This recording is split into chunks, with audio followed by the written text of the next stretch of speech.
باب اور اس کی پہلی آیت سے اس نے قدیم زمانہ میں زبلون اور نفتالی کے علاقوں کو ذلیل کیا، پر آخری زمانہ میں قوموں کی غلیل میں دریا کے سمت یردن کے پار بزرگی دے گا۔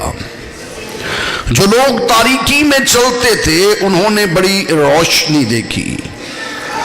جو موت کے سایہ کے ملک میں رہتے تھے ان پر نور چمکا۔ تو نے قوم کو بڑھایا، تو نے ان کی شادمانی کو زیادہ کیا، وہ تیرے حضور ایسے خوش ہیں جیسے فصل کاٹتے وقت اور غنیمت کی تقسیم کے وقت لوگ خوش ہوتے ہیں،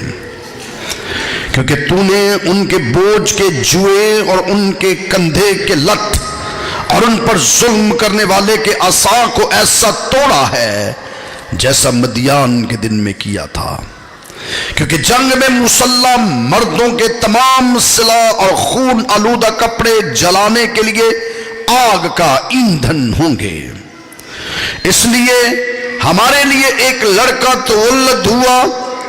اور ہم کو ایک بیٹا بخشا گیا، اور سلطنت اس کے کندھے پر ہوگی،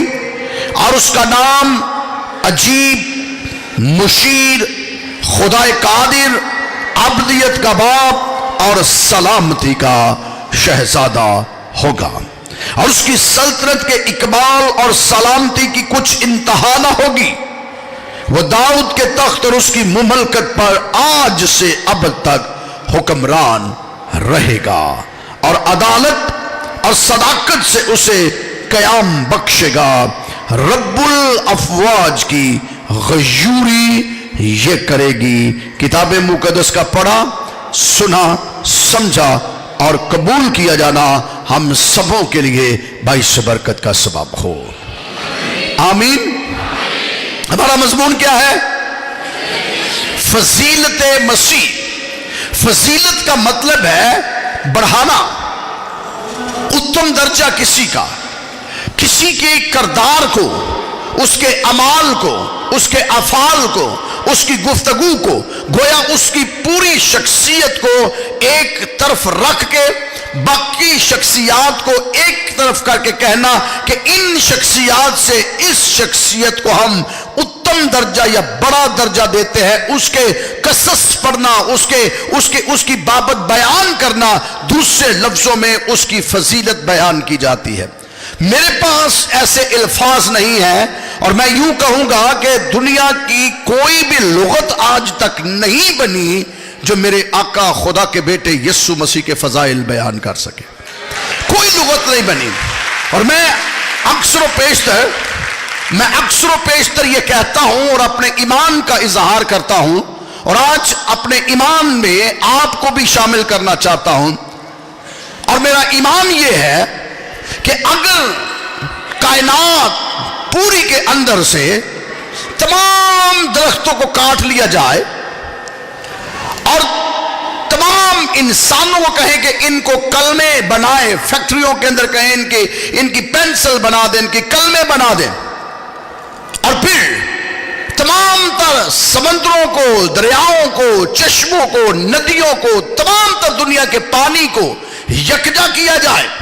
اور ان کو سیاہی میں بدل دیا جائے، اور آدم سے لے کر آج تک کے انسانوں کو بٹھا دیا جائے کہ فضائل مسیح لکھو، انسان ختم ہو جائیں گے، پانی ختم ہو جائے گا، درخت ختم ہو جائیں گے، لیکن میرے آقا کی فضیلتیں پھر بھی کامل بیان نہیں ہو سکتی۔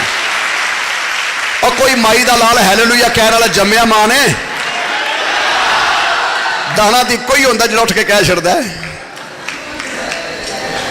ایک ہی بڑا ہوندہ ہے۔ دنیا ساری اکٹھی ہو جائے، مسیح کی فضیلتیں بیان نہیں ہو سکتی۔ وجہ یہ ہے کہ انسان کے بس کی بات نہیں ہے، انسان کی بساط نہیں ہے، انسان کی ایسی ہستی نہیں ہے، انسان کے اندر ایسی قوت نہیں ہے، اور نہ دنیا کے اندر کوئی ایسی کتاب بنی ہے جو یہ بیان کر سکے کہ مسیح کی فضیلت کیا ہے،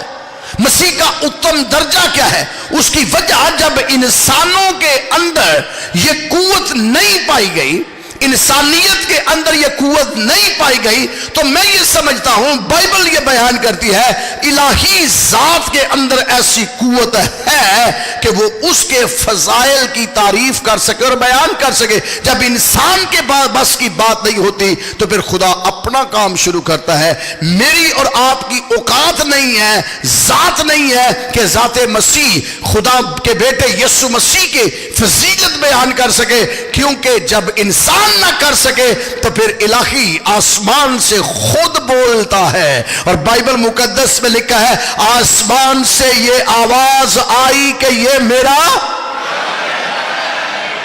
تھوڑا جا دوچی بول چھڑو، آسمان سے یہ آواز آئی کہ یہ میرا، تو آواز زمین سے نہیں آئی،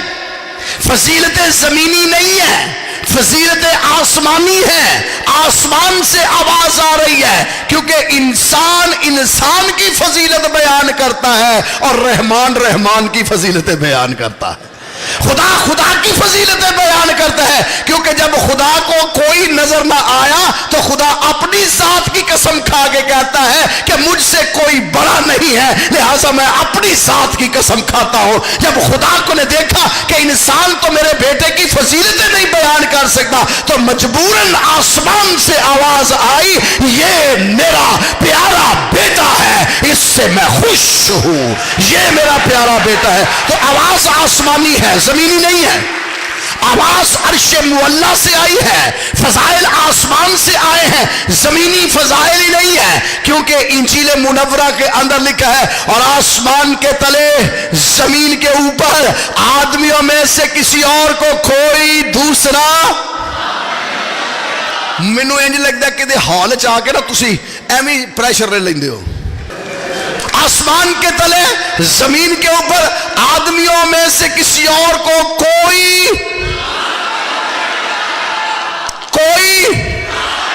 نہ پتر انج نہ آیتاں غلط نہ پڑھو، ادھے غلط پڑھ رہے ہو ادھے ٹھیک پڑھ رہے ہو، میں اس لیے سپیس دیتی ہوئی ہے۔ کوئی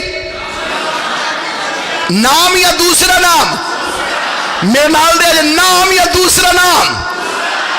کوئی نہ ہے نہ دے اگے مطلب نہ کوئی دے پیچھے، تو میں فضیلت کیڑی بیان کرا پھر دی جو ہے ہی ایک،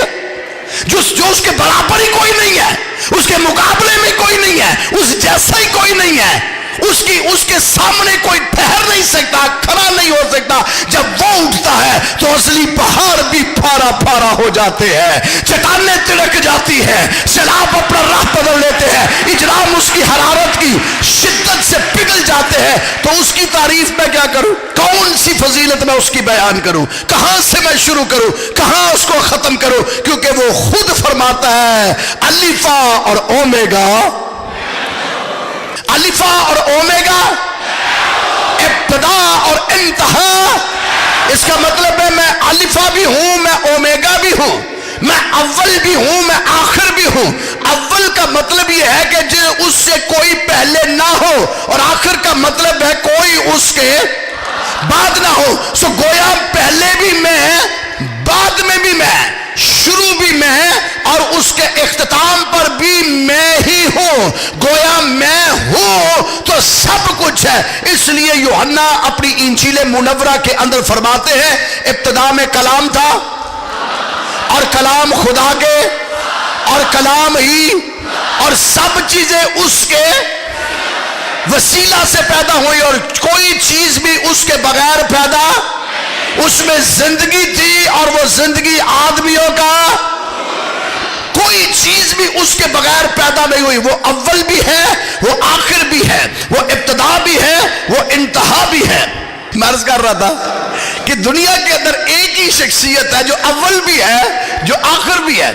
جو ابتدا بھی ہے، جو انتہا بھی ہے، جس کے وسیلہ سے سب کچھ پیدا ہوا اور کوئی چیز بھی اس کے بغیر پیدا نہیں ہوئی۔ کائنات اور کائنات کا ذرہ ذرہ جس کے وسیلہ سے اور جس کے لیے پیدا ہوا، میری بات غور سے سنیے، جس کے وسیلہ سے اور جس کے لیے پیدا ہوا، وسیلے سے اسی کے پیدا ہوا، وہ خدا کا کلمہ، وہ خدا کا کلام منہ سے نکلتا، خدا کہتا ہو جا تو